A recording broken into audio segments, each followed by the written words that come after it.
Olá, nós vamos agora explorar o sexto e último exemplo do nosso módulo 5 de aplicações de fotografia computacional, com superresolução de imagem. A superresolução ela consiste, como o nome sugere, no aumento da resolução da imagem. Então, depois de uma operação de escala, a gente vai ter valores aqui faltantes e os métodos clássicos vão resolver esse problema com interpolação desses valores, né, dos valores de vizinhos aqui. Então ele vai utilizar esses valores de vizinhos aqui, por exemplo, se não só o do vizinho mais próximo aqui, e vai utilizar ele para preencher esses espaços vazios. Okay? Quando eu fizer uma escala aqui, a gente vai mover esses pixels no espaço e vai gerar esses espaços aqui. Então, com a interpolação, a gente consegue fazer umas transições entre os pixels vizinhos, ok? Então, a gente consegue preencher essas transições aqui. Já se a gente não utilizar a interpolação, ou no caso seria uma interpolação chamada de vizinho mais próximo, a gente vai propagar o valor do valor que está aqui no canto, né? O pixel que está aqui no canto. Então ele vai ser propagado e vai dar essa aparência meio pixelizada à imagem. Aqui tem alguns exemplos de interpolação. Então a interpolação de vizinhos mais próximos aqui. Duas interpolações muito comuns, né, por serem rápidas, são a bilinear e bicúbica, que utilizam quantidades diferentes de vizinhos, né? E você vê que a bilinear ela é um pouco menos suave que a bicúbica.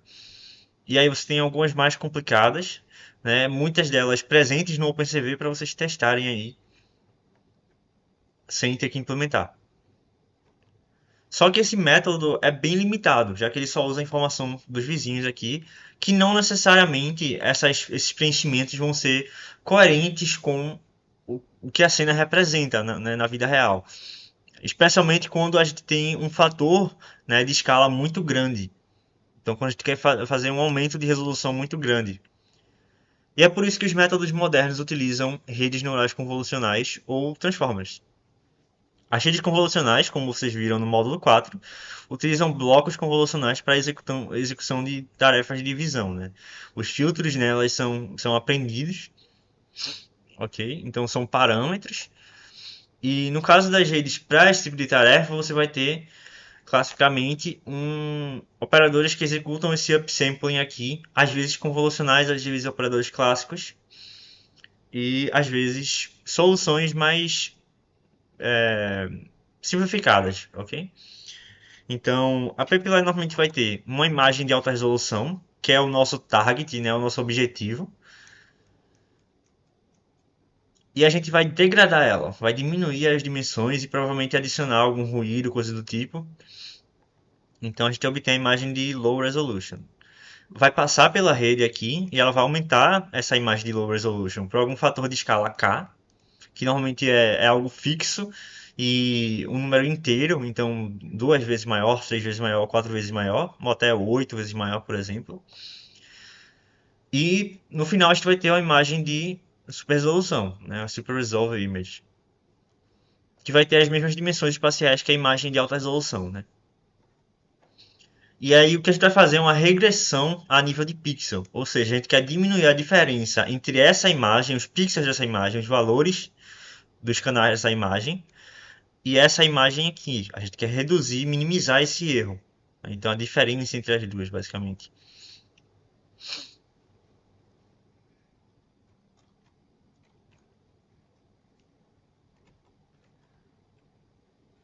Uma atualização a esse método são as GANs, as Generative Adversarial Networks. Elas são também redes convolucionais, só que com um funcionamento e um treinamento um pouco mais complexo. A gente vai ter uma rede geradora que vai ser responsável por fazer a mesma pipeline de antes. Então pode ser uma rede dessa, por exemplo, exatamente essa.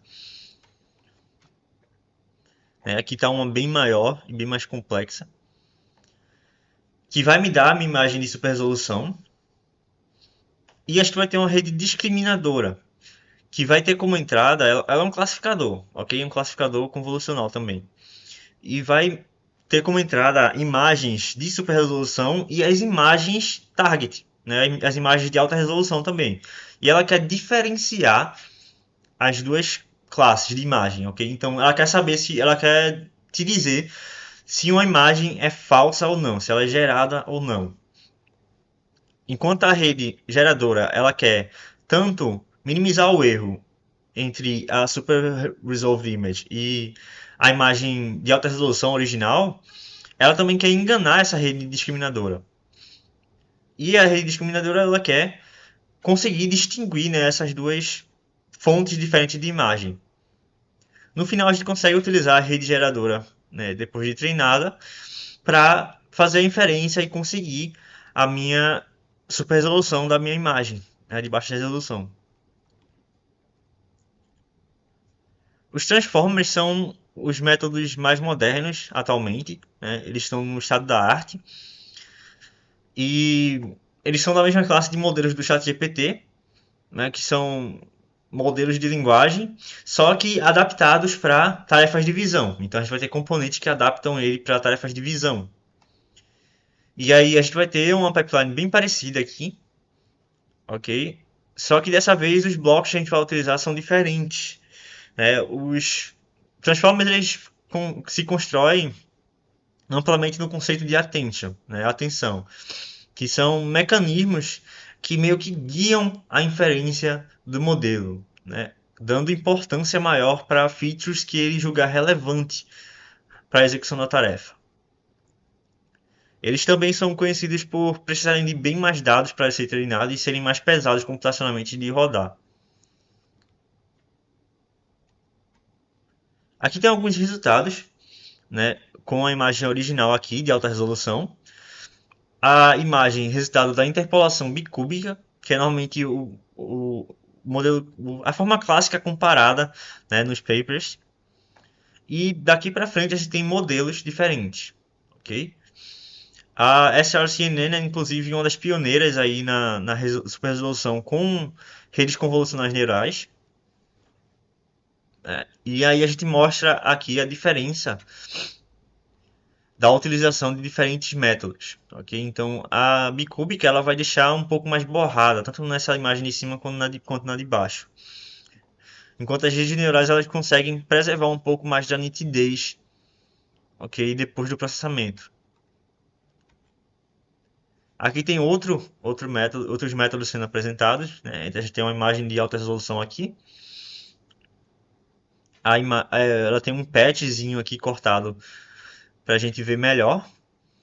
A aplicação da interpolação bicúbica, né, no patch de baixa resolução, então na versão de baixa resolução disso daqui. E agora a gente tem métodos aqui, né, convolucionais, sendo demonstrados em comparação, né, com outros métodos. A mesma coisa dá para ver aqui nessa outra imagem, né, que tem esse perfil periódico, digamos assim, bem comum em construções urbanas, né?